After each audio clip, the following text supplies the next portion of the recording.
ஆண்டவர் இரட்சகரமாக இயேசுவின் இனிதான நாமத்தில் உங்களை வாழ்த்துகிறேன். இதனால் நம்முடைய ஆவிக்குரிய சிந்தனைக்காக யோவான் எழுதின சுவிசேஷம் 13ஆம் அதிகாரம் 15ஆம் வசனத்தை நான் வாசிக்கிறேன்.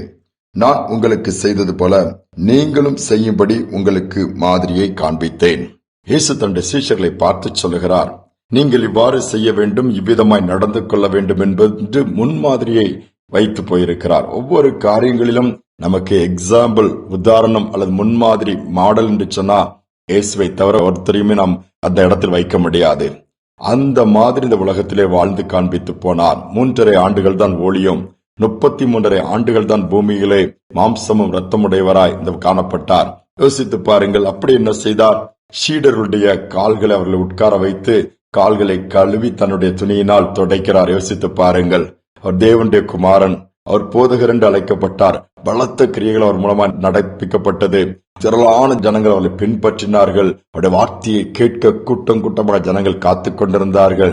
பரிசுத்து பாருங்கள், அப்படிப்பட்ட ஒரு தேவனுடைய குமாரனை தன்னை தாழ்த்தி தன்னோடு கூட இருந்த சீஷருடைய கால்களை கழுவி அவர்கள் பார்த்துதான் சொல்லுகிறார், நான் உங்களுக்கு செய்தது போல நீங்களும் செய்யும்படி உங்களுக்கு நான் மாதிரியை காண்பித்தேன், நீங்க இதை ஃபாலோ பண்ணணும்னு சொல்லுகிறார். நம்முடைய வாழ்க்கையை யோசித்து பார்ப்போம். நம்ம யோசிக்கிறோம், தாழ்த்த யோசிக்கிறோம், ஒரு மாதிரி பார்க்கிறோம், மற்ற காரியங்களை இது எப்படின்னு சொல்லி கேள்வி கேட்கிறோம்.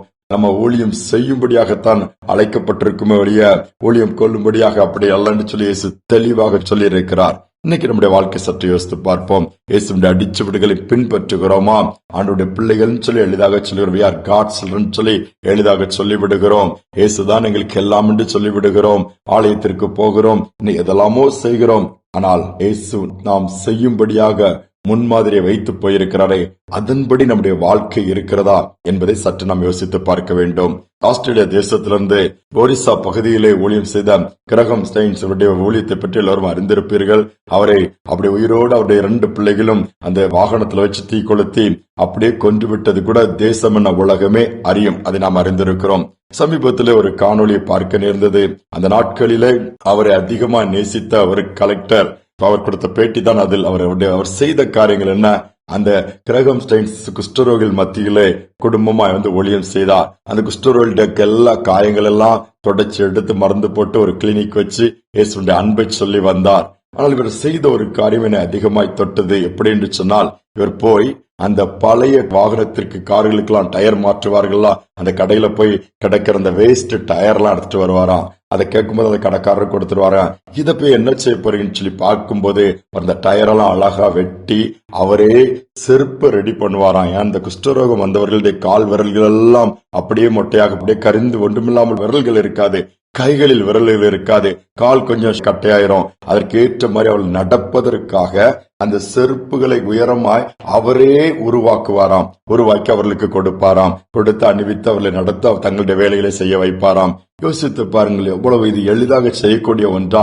தன்னுடைய தேசத்தில் எவ்வளவு வசதிகள் உண்டு, ஆஸ்திரேலியாவில் எவ்வளவு செழிப்பு மிக்க பகுதி, எல்லாவற்றையும் தூக்கி போட்டு கிறிஸ்துவின் அன்பின் நிமித்தமாக ஆண்டவர் முன்மாதிரியாக வைத்த காரியங்கள் நிமித்தமாக நம்முடைய தேசத்திற்கு அந்த மாநிலத்துக்கு சென்று அதன் குஷ்டரோகிகள் மத்தியிலே வாழ்ந்து காண்பித்துட்டு போயிருக்கிறாரு.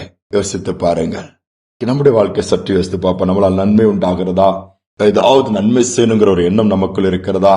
நன்மை செய்தால் மேன்மை உண்டு என்று வேதம் சொல்லுகிறது. இயேசு தாழ்த்தி எல்லாவற்றையும் செய்து காண்பித்தார். நாமும் தாழ்மையை அணிந்து கொள்வோம். ஆண்டவர் நம்மை உயர்த்துவேன் சொல்லுகிறார். கண்களை மூடி ஜெபிப்போம். எங்கள் அன்பின் தகப்பனே, இந்த புதிய நாளை கொடுத்திருக்கீங்க. அநேக நேரத்தில் நாங்கள் தாழ்த்துவதற்கு யோசிக்கிறோம். அநேக நேரத்தில் காரியங்களை பார்க்கும் பொழுது அற்பமா எண்ணுகிறோம். இதெல்லாம் நமக்கு செட் ஆகாதுன்னு சொல்லி நாங்கள் ஒதுங்கி போய்விடுகிறோம், முறுமுறுக்கிறோம். ஆனால் உங்களுடைய அன்பு உண்மையாகவே எங்களுக்குள் இருக்கும் என்று சொன்னால் உண்மை நாங்கள் பின்பற்றுவோம். அடிச்சவர்களை பின்பற்றுவோம். நாங்கள் செய்யும்படியா நீர் நியமித்தவைகளை செய்து முடிப்போம்பா. இந்த நாட்களிலும் கூட ஒருத்தருக்கு ஒருத்தர் உதவி செய்கிற காலங்கள் இன்னைக்கு குறைந்து போய்விட்டது. ஒருத்தருக்கு ஒருத்தர் தூக்கிவிட்டு துணை நிற்கிற காரியங்கள் எல்லாம் இன்றைக்கு மாறிவிட்டது.